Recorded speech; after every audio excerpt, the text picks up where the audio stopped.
Buenos días, familia de Legacy. Es una bendición y un privilegio el estar aquí una vez más acompañándoles. Gracias por compartir con nosotros y pasar este tiempo juntos. Vamos a compartir con ustedes este tiempo de oración, un mensaje de parte de Dios. Así que vamos a prepararnos en oración y espero se puedan unir con nosotros. Vamos a orar. Señor, gracias.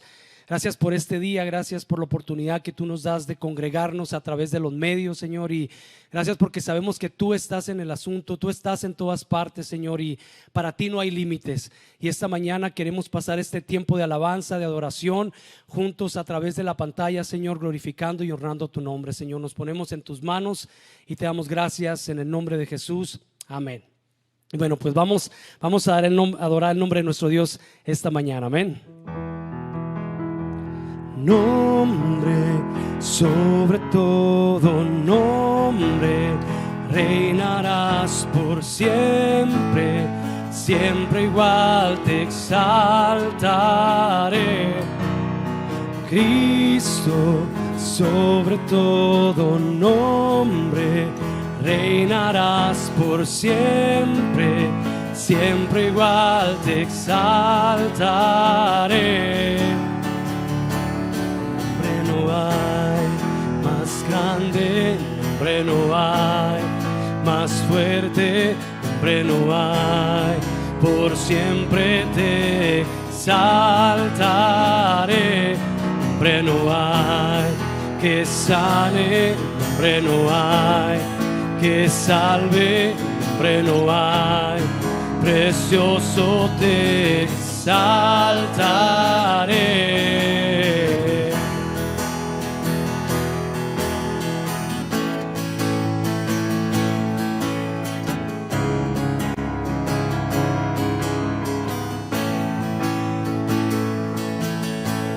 En el cielo y en la tierra te proclamaré.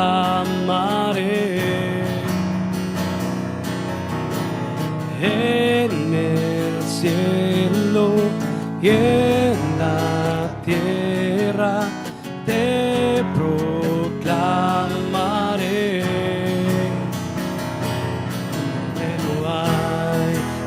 Grande, nombre no hay, más fuerte, nombre no hay, por siempre te exaltaré. Nombre no hay que sane, nombre no hay que salve, nombre no hay, precioso te exaltaré.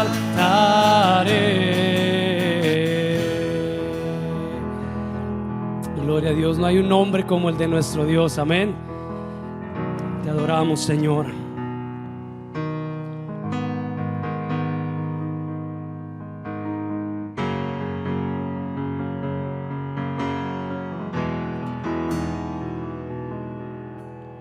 Al pensar lo que has hecho en mí, cuán profundo me amaste, sin duda me escogiste a mí por mi nombre, me llamaste.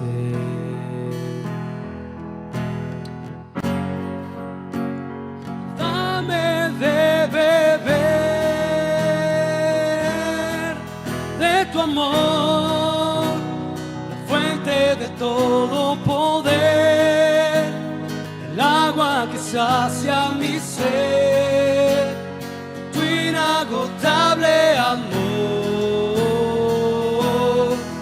tu amor, nunca podré imaginar el ancho y la profundidad de tu inagotable amor, tu amor.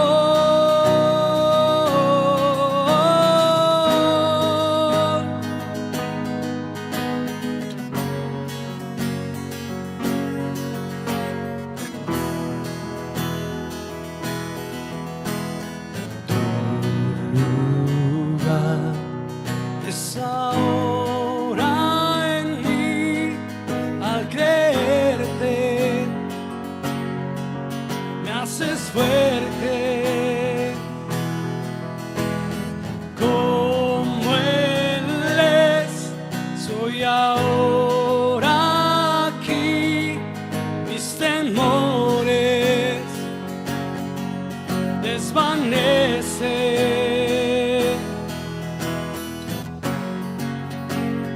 Dame de beber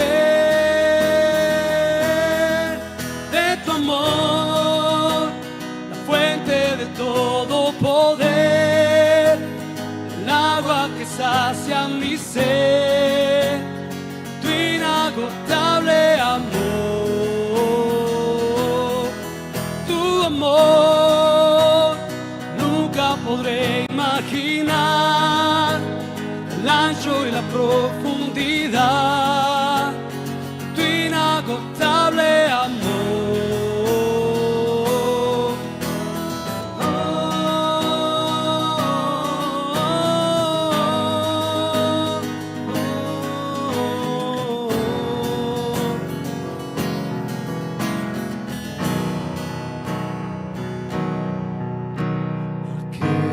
Aquel que tiene el poder, la gloria sea a Él, la gloria sea a Él.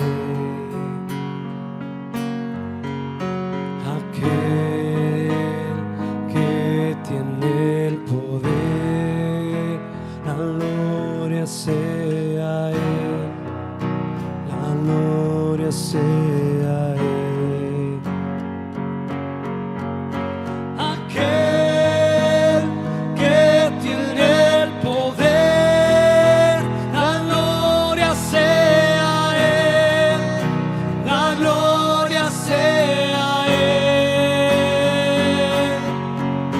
Aquel que tiene el poder, la gloria sea a Él, la gloria sea a Él.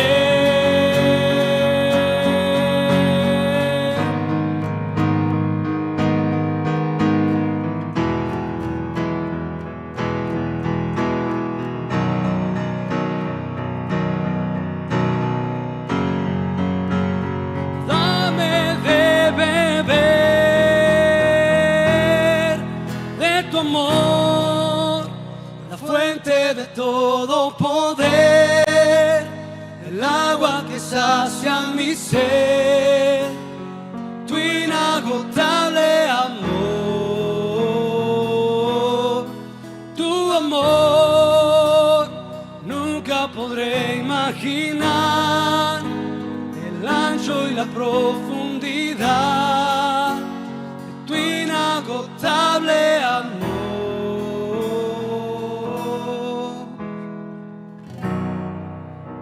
Sí, Señor. Gracias porque a través de este tiempo, Señor, de crisis y de tantos cambios, Señor, podemos ver cómo tu amor sigue sosteniendo tu iglesia, cómo tu amor sigue sosteniendo nuestras vidas, sigues proveyendo por nosotros y sigues viendo por tus hijos, Señor. Gracias porque eso no cambia, Señor, a pesar de las circunstancias, Señor. Y en el nombre de Jesús oramos. Amén. Gracias, hermano Abel. Gracias, hermano Manuel. Saludos, amadas familias en casa o donde quieran que se encuentren. Y antes de escuchar el mensaje del día de hoy, quiero compartirles algunos anuncios de nuestra iglesia. Y el primero es que debido a las circunstancias en las que estamos viviendo a causa del coronavirus, nuestros servicios van a estar y van a continuar en línea hasta finales de mayo o incluso hasta principios de junio. Tenemos que ser pacientes y pues bueno, así que tenemos que mantenernos conectados. Por favor, visiten la página de la iglesia, es legacychristian.org. Allí vas a encontrar los videos de las prédicas en español. Vamos a tener prédicas en español a partir de este momento. Gloria a Dios por esa buena noticia en adelante. Las prédicas en inglés siguen siendo los miércoles a las 6:30 p.m. y los domingos a las 9 de la mañana. Otro anuncio es que tenemos un jardín comunitario aquí en la iglesia, así que si quieres ser parte de ese jardín comunitario, si quieres sembrar, tienes que hacerlo puedes hacerlo, enviando un correo para registrarte al siguiente correo electrónico: info@legacychristian.org. También hay semillas disponibles aquí en la iglesia. Si necesitas oración, por favor, contáctanos. Nos puedes contactar vía correo electrónico, puedes contactarnos a través de texto, puedes llamarnos o incluso puedes venir acá a la iglesia, al templo. El pastor John va a estar aquí de martes a viernes. También si estás buscando contenido para mostrarle a tus hijos o para compartir en familia en la tele, puedes hacer uso de Right Now Media, y es algo así como un Netflix cristiano. Ahí puedes encontrar contenido, programas, estudios bíblicos para la familia, para compartir en pareja o para mostrarle a tus hijos. Te recomiendo Theo, THEO, para los niños. Está en inglés, pero es un muy buen programa. Mr. Phil Show también es un muy buen programa, incluso para adultos, aunque sea para niños. Monster Trucks también. Esto lo puedes encontrar en la página de la iglesia, en la página de la iglesia, que es legacychristian.org/resources. Y aquí en Legacy no tenemos un protocolo para recibir donaciones o diezmos, pero podemos hacerlo a través de la página en legacychristian.org/giving, o podemos incluso enviarlo por correo a la dirección de la iglesia, que es 9200 Hoffman Way, Thornton, Colorado 80229. Muchísimas gracias y los dejo con nuestro hermano Manuel, que va a compartir hoy la palabra. Una vez más, familia de Legacy, gracias por la oportunidad que Dios nos permite estar aquí en su casa y compartir con ustedes una vez más a través de este medio. Gracias, Jonathan, por los mensajes, y de igual modo también gracias al pastor John, que nos da la oportunidad de tener este tiempo con nuestra comunidad, con nuestra iglesia en español. Y pues antes de comenzar nuestra prédica de hoy, nuestra enseñanza, vamos a hacer una oración para poner esto en manos de Dios. Amén. Señor, gracias porque a través de tu palabra crecemos, a través de ella aprendemos, Señor, y podemos instruir a otros. Esta mañana te pedimos que tu palabra sea directa a nuestras vidas, directo a nuestro corazón, y que seamos retados a través de ella, Padre. En el nombre de Jesús, bendice a aquellos que nos están mirando, Señor, a través de este medio, Señor, y nos ponemos en tus manos en el nombre de Jesús. Amén. Y bueno, pues esta mañana, qué bueno que me tocó a mí el privilegio de compartir esta porción, porque hay mucho que aprender acerca de esta parte en el capítulo 23 en el libro de Hechos. Seguimos ahora ya retomando con la enseñanza de cada domingo, y hemos estado aprendiendo bastante acerca de los acontecimientos y de lo que ha pasado en la vida de Pablo y su ministerio, que recién empezaba a despegar, y que pasaron tantas cosas interesantes. Así que yo les voy a invitar a que abran su Biblia en el libro de los Hechos, en el capítulo 23, y vamos a empezar a leer desde el versículo 30 del versículo 22, porque vamos a tener un poco de contexto aquí, y vamos a leer hasta el versículo 11, pero nos vamos a ir verso por verso. Vamos a tratar de entender un poco más lo que está sucediendo aquí. Así que vamos a leer en el capítulo 22, versículo 30. Dice: al día siguiente, queriendo saber de cierto la causa por la cual le acusaban los judíos, le soltó de las cadenas y mandó venir a los principales sacerdotes y a todo el concilio, y sacando a Pablo le presentó ante ellos. Versículo 1 del capítulo 23 dice: entonces Pablo, mirando fijamente al concilio, dijo: varones hermanos, yo con toda buena conciencia he vivido delante de Dios hasta el día de hoy. Versículo 2: el sumo sacerdote Ananías ordenó entonces a los que estaban junto a él que le golpeasen en la boca.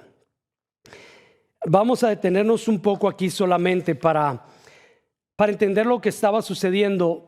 Pablo es traído delante del concilio de Sanedrín para conocer un poco lo que estaba sucediendo y la razón por la que Pablo ahora estaba siendo juzgado y había sido encarcelado.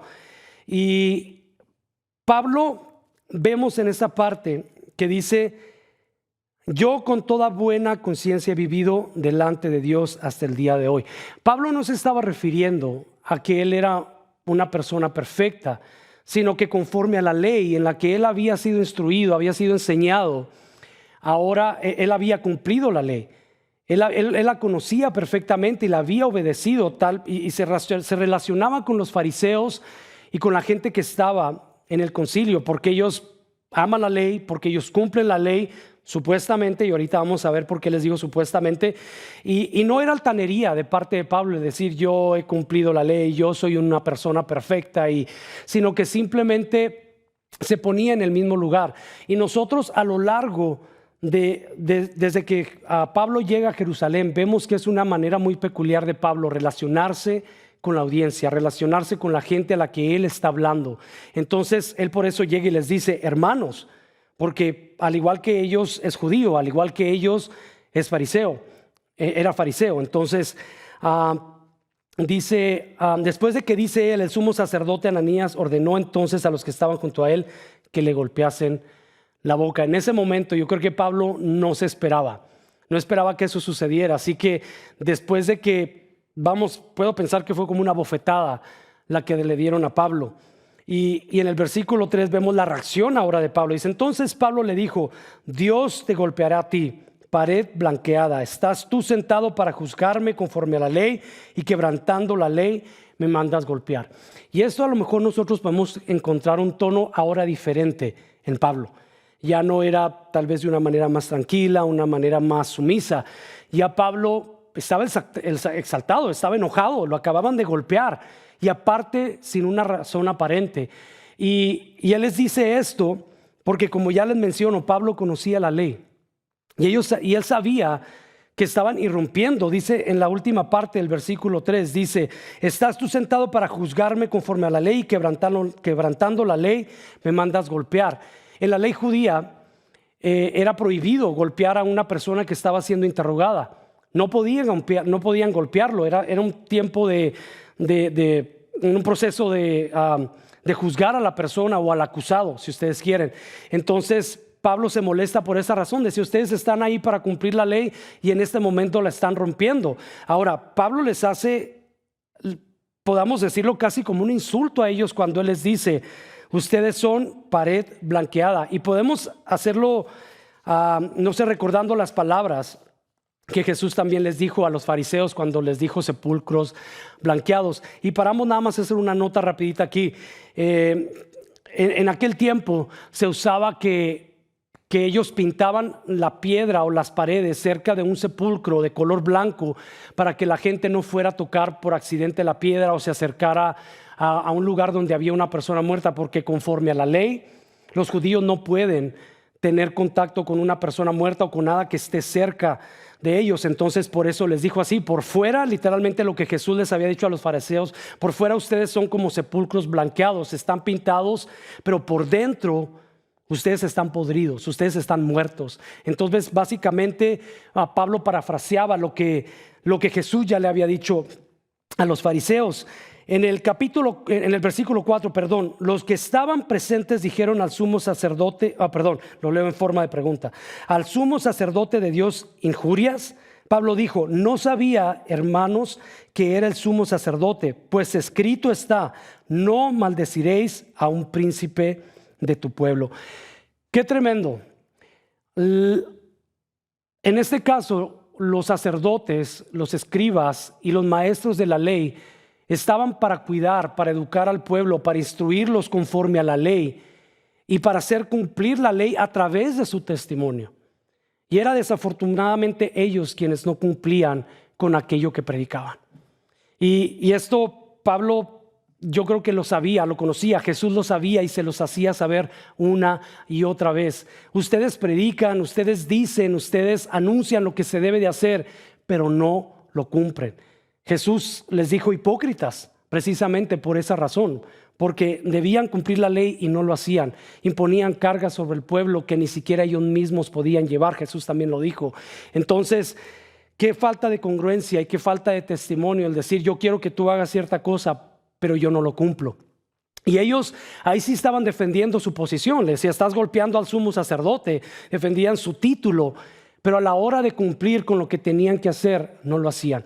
Entonces estamos hablando de cómo ellos de cierta manera abusaban un poco de esa autoridad y el título que tenían, el poder que tenían, y se agarraban de eso para defenderse. Y eso es algo muy triste, porque yo creo que una persona que tiene un pastorado o algún otro título de maestro, de evangelista o cualquier otra persona, tiene una responsabilidad mayor de conocer la palabra, de conocer lo que Dios manda, pero no solamente conocerlo, sino hacerlo.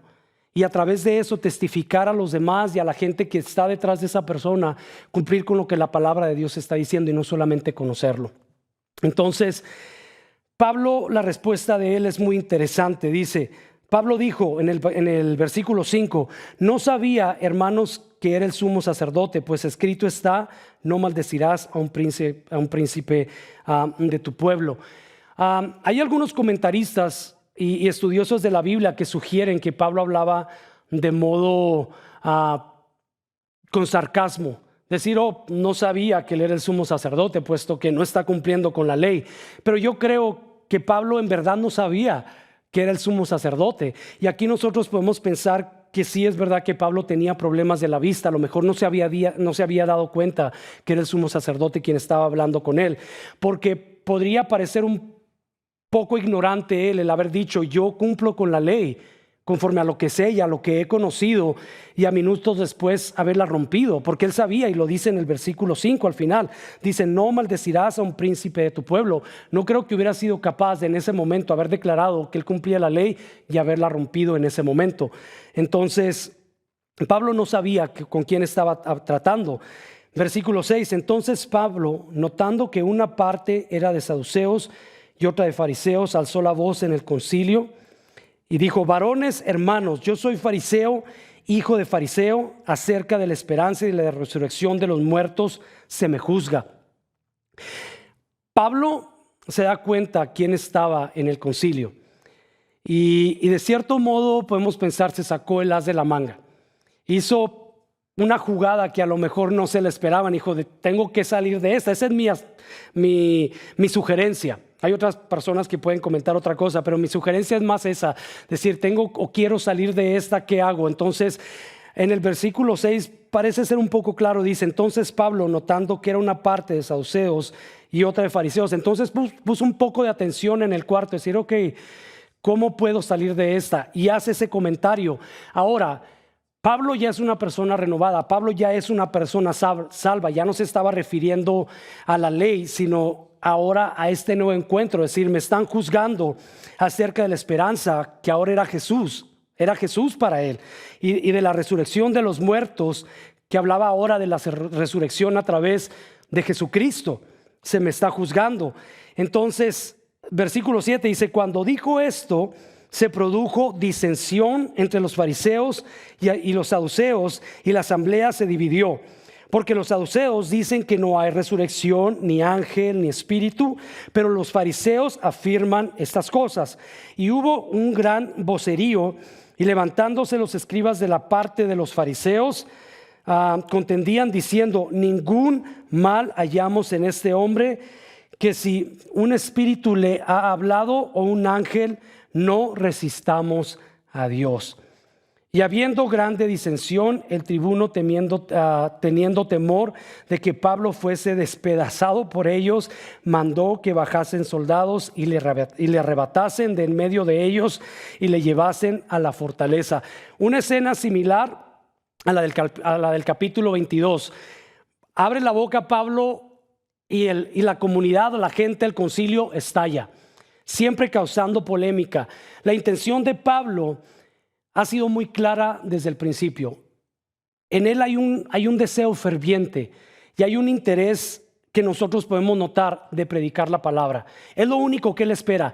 Y Pablo no es el tipo de personas que se aprovecha una oportunidad. Nosotros lo vemos en el capítulo 2 cuando él está hablando al pueblo que quería matarlo y le pide al general y le dice, déjame hablar con ellos, y les habla en su lengua, se relaciona con ellos y empieza a dar testimonio. Es un método particular de Pablo, se empieza a relacionar con ellos y crea polémica, a lo mejor no de manera intencional, pero sucede. Ahora, ¿qué podemos nosotros aprender acerca de esto? Pablo aprovecha las oportunidades. Pablo no las deja pasar, las busca y vámonos. Él empieza a predicar y empieza a anunciar y empieza a hablar y empieza a declarar lo que él sabe. Y es algo que yo creo nosotros podemos notar y podemos adoptar también en nuestra vida. De que muchas veces nosotros pensamos, espero que la oportunidad venga a mí y que las cosas se acomoden. O podemos decir, bueno, quiero predicarle a esta persona, pero voy a esperar al momento correcto, al momento indicado. Pero nosotros podemos aprender de él de que no había un momento correcto ni un momento indicado. Él aprovechaba la oportunidad y lo hacía, a pesar de que sabía que malo podía suceder. Entonces nosotros deberíamos ser intencionales también de esa manera. De que no esperemos a otro mejor momento, que tomemos la oportunidad y prediquemos, anunciemos, hablemos a la gente acerca del amor de Cristo, de la salvación. Y yo creo que este es el tiempo en el que nosotros podemos aprovechar esa oportunidad. La gente vive preocupada, la gente vive estresada, la gente vive pensando qué va a pasar el día de mañana, qué tal si me quedo sin trabajo, me quedo sin comida, qué tal si la economía se cae, pierdo mi casa, pierdo mi carro.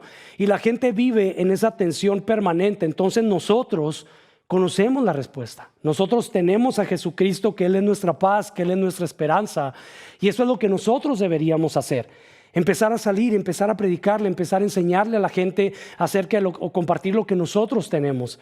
Así de tal manera como Pablo lo hizo, no importando lo que pueda suceder. Lo peor que puede pasar es que la gente nos ignore, que la gente se haga a un lado y diga este loco, o que nos critiquen, o que nos juzguen, o que nos cierren la puerta. Pero yo creo que vale la pena el arriesgarnos y decir, sabes que voy a compartir contigo esto que yo tengo. Y si no lo tenemos, pues hermanos, vamos a buscarlo en Jesús. Amén. Ya me perdí dónde estaba, en el versículo 10. Vemos una vez más, el tumulto estaba enojado. No lo hubieran sacado de manera tan rápido si la situación no se hubiera puesto, como dicen allá en mi rancho o en mi país, color de hormiga. Estaban estresados, estaban enojados y estaban discutiendo. Entonces ahora tiene que entrar la fuerza de los soldados y lo sacan una vez más. Una vez más vemos cómo la mano de Dios obra en medio de las circunstancias, obra en medio de los problemas, de la tribulación. Y yo creo que Pablo sabía perfectamente en quién confiaba. Ahora lo conocía, ahora sabía quién era Jesús y el poder que él tenía.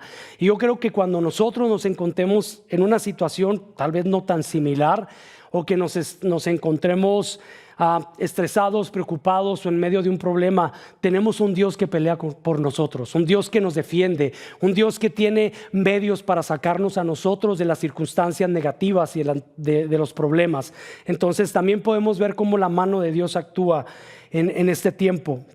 Y en el versículo 11, yo creo que para mí es un versículo clave, es algo importante porque vemos la mano de Dios obrar en la vida de Pablo de una manera completamente distinta.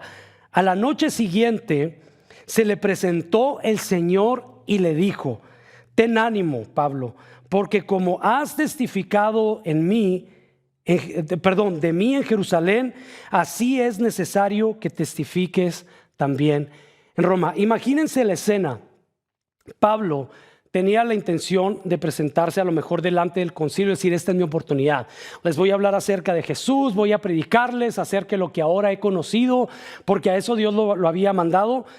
Pero no salió como él esperaba. Y nosotros podemos recapitular un poco acerca de cómo es que él llegó hasta ese momento. Él se encontraba con los apóstoles. El Espíritu Santo le había revelado que si él iba a Jerusalén, iba a haber tribulaciones, iba a haber cárcel, iba a haber persecución, y un profeta también se lo había dicho: si vas para allá es peligroso.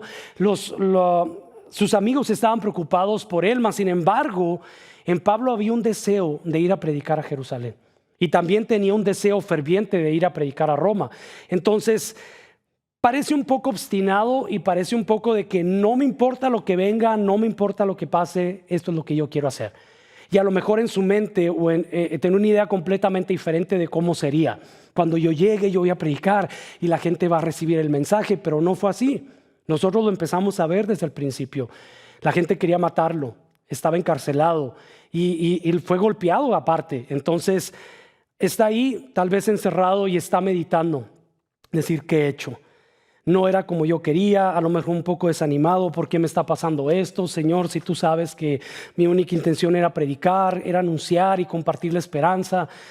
Pero llega Jesús en un momento clave en la vida de Pablo. Y yo creo que nosotros podemos asociarnos un poco a esa parte en la que Pablo también se encuentra. Hay momentos en los que nosotros pasamos un poco de desesperación, un poco de estrés, un poco de enojo, tal vez un poco de frustración por cosas que no salen a nuestra manera, porque no lo esperábamos. A lo mejor en esta crisis hay alguno que puede decir, yo no esperaba perder mi trabajo. A mí no me llegó el cheque que el presidente había prometido, me quedé sin el pago de la renta, me quedé tal vez sin comida o sin papel de baño, que fue lo primero que se terminó. Y la gente se estresa, la gente se preocupa. Pero vemos a un Dios que tiene cuidado de sus hijos. Vemos un Dios que pone atención a esos momentos especiales donde nosotros nos encontramos sin esperanza, sin salida, sin saber qué hacer. Y yo creo que nosotros tenemos ese Dios especialista en hacer cosas o en obrar en esos momentos tan difíciles. Yo creo que Dios tenía esa palabra de fe y se lo dice. Dice, ten ánimo. ¿Por qué se lo dijo? Porque a lo mejor Pablo estaba cabizbajo. Él estaba triste. Él estaba meditabundo, estaba pensando en todo lo que había sucedido y cómo su anhelo era simplemente predicar. Pero llega Jesús y le dice, ten ánimo. Y eso es algo que Dios nos dice ahora, que tengamos ánimo, que nos levantemos, que tengamos esperanza, que cobremos las fuerzas, que confiemos en Él. Y eso nos hace ver cómo Dios tiene control sobre todas las cosas. Y Dios está esperando que confiemos y que hagamos ese tiempo y ese momento para poder encontrarnos con Él. Que nosotros busquemos esa oportunidad de decirle, ¿sabes qué, Señor? Ven a mi rescate. Ven y dame ese ánimo, esas fuerzas. Quiero volver a salir y quiero volver a confiar en ti, porque es normal. Pablo estaba pasando por ese tiempo y la iglesia pasa por ese tiempo. Nosotros como seres humanos pasamos por ese tiempo de desánimo y no es incorrecto. No quiere decir, nos falta la fe o nos falta confiar más en Dios. No, es de humanos pasar por ese proceso. Pero también es ahí donde nos damos cuenta en el Dios en el que nosotros creemos. Y le dice, pues como has testificado de mí en Jerusalén. Esa parte también es importante, porque a lo mejor Pablo se sentía insuficiente o había sentido que de plano no había hecho nada bien mientras él estaba en Jerusalén. Y le dice, yo tomo en cuenta lo que tú has hecho para mí. El Señor está al tanto de todo lo que nosotros hacemos para su gloria. Por eso es tan importante que todo lo que nosotros hagamos, lo hagamos como si fuera para Él. Así por más pequeño que parezca para nosotros, Dios está fijando. Él está mirando los pequeños detalles y las pequeñas cosas que nosotros hacemos. En este tiempo de crisis, la iglesia está afuera. La iglesia necesita empezar a hacer luz, empezar a hacer cosas por aquellas personas que necesitan, llevar una palabra de esperanza, una llamada, un mensaje de texto, tal vez una despensa, una carta, yo sé que no podemos tener contacto con las personas, pero la iglesia necesita empezar a hacer cosas que impacten a la gente, que podamos llevar el evangelio a través de nuestros actos para que la gente empiece a conocer, para que la gente empiece a mirar y empiece a conocer a Jesús a través de lo que nosotros podamos hacer. El Señor toma en cuenta lo que Pablo hizo y le dice, así como me fuiste testigo en Jerusalén, así es necesario que testifiques también en Roma. Después de la desolación, después del desánimo, Dios le confía una nueva tarea y le dice, ahora vas a ir a ese lugar, porque recordemos que era una de las pasiones de Pablo. Él quería predicar en Jerusalén, pero también quería predicar en Roma. Entonces dice, no te preocupes, hiciste tu trabajo en Jerusalén, aquí está tu nueva tarea. Y yo creo y puedo imaginarme a un Pablo contento decir, yes, eso es lo que yo quería, eso es lo que yo esperaba. Ahora voy a ir a predicar a donde yo quería llegar. Entonces, para Dios no hay fracasos, para Dios no hay errores que nos limiten o que nos digan hasta aquí llegaste. Podemos pensar, me equivoqué, podemos pensar, esto no era lo que quería, pero Dios nos dice, para mí hay nuevas oportunidades. Y Dios ha puesto una nueva oportunidad para nosotros. La gente puede pensar, se cerraron las iglesias, ya no nos podemos congregar como antes, ya no podemos adorar en grupo como antes, pero esta es una nueva oportunidad. Y Dios puede decir, bueno, el gobierno ha tomado decisiones, Pero Dios no se va a cruzar de brazos a ver cuándo el gobierno empieza a reaccionar. Es decir, ahora la iglesia toma un nuevo sentido. La iglesia toma el control de las cosas y vamos a salir y lo vamos a hacer diferente. Es tremendo. Yo he visto, por ejemplo, cómo en el ministerio de Harvest del pastor Greg Laurie allá en California, comparte cada domingo. Dice, tenemos audiencia de miles de personas a través del Facebook. Y no solamente eso, que hay miles de personas mirando, sino que miles de personas ahora se están convirtiendo al Señor, están aceptando al Señor Jesús como Señor y Salvador, cosa que a lo mejor antes no se podía hacer porque el edificio limita a cierta cantidad de personas, pero a través de la tecnología ahora está llegando a países, está llegando a lugares inimaginables. Y no solamente eso, que ahora el mensaje de esperanza está llegando a través de la pantalla y miles están viniendo a los pies del Señor. Qué gozo es que nosotros podemos ver que en este tiempo de crisis Dios está obrando a su favor. Así que yo les insto a la iglesia, a mis hermanos, vamos a aprovechar este tiempo y vamos a aprovechar los medios que Dios ha puesto en nuestras manos para predicar y alcanzar a otros, amén, y ser testimonio tal y como Pablo lo ha sido desde el principio, amén. Así que vamos a pedir eso, que el Señor nos ayude, que seamos inteligentes, que seamos sabios y que aprendamos a utilizar lo que Dios ha puesto en nuestras manos, amén. Padre, gracias por tu palabra y gracias por el testimonio de Pablo, porque nos anima, porque nos alienta, porque a pesar de la adversidad y a pesar de la oposición, él no se daba por vencido. Él seguía predicando y él seguía anunciando a pesar de que era amenazado de muerte. Él era valiente y eso no era tan importante para él, sino solamente compartir el mensaje de esperanza que ahora él tenía en sus manos. De igual manera te pedimos, Señor, danos la fuerza, danos la valentía y enséñanos a tomar los medios y lo que sea que ahora se ha puesto enfrente de nosotros para poder predicar y anunciar tu evangelio, Señor, para poder traer paz y restauración a esa gente que está preocupada o está pasando por tiempos difíciles. Y enséñanos también, Señor, a hacer luz, a hacer sal y a hacer tu iglesia allá afuera. Que no solamente prediquemos, sino que podamos ser de bendición llevando alimento, llevando ropa, llevando algo que la gente pueda necesitar, Señor. Eso queremos hacer para gloria de tu nombre, Señor. Queremos ser luz tal y como tú nos dijiste, Padre. En el nombre de Jesús, gracias, Señor. Oramos en tu nombre. Bueno, una vez más, gracias al pastor Jonathan, Abelardo, gracias por la oportunidad, George, a su hijo, que nos están apoyando en este proceso. Y les invitamos a que compartan los videos que vamos a estar poniendo cada semana. Vamos a estar compartiendo devocionales. Ya estamos trabajando en otras cosas y recursos para la iglesia en español y esperamos muy pronto poder conectarnos más con ustedes. Dios les bendiga. Nosotros somos Legacy en español y esperamos verlos pronto. Bendiciones.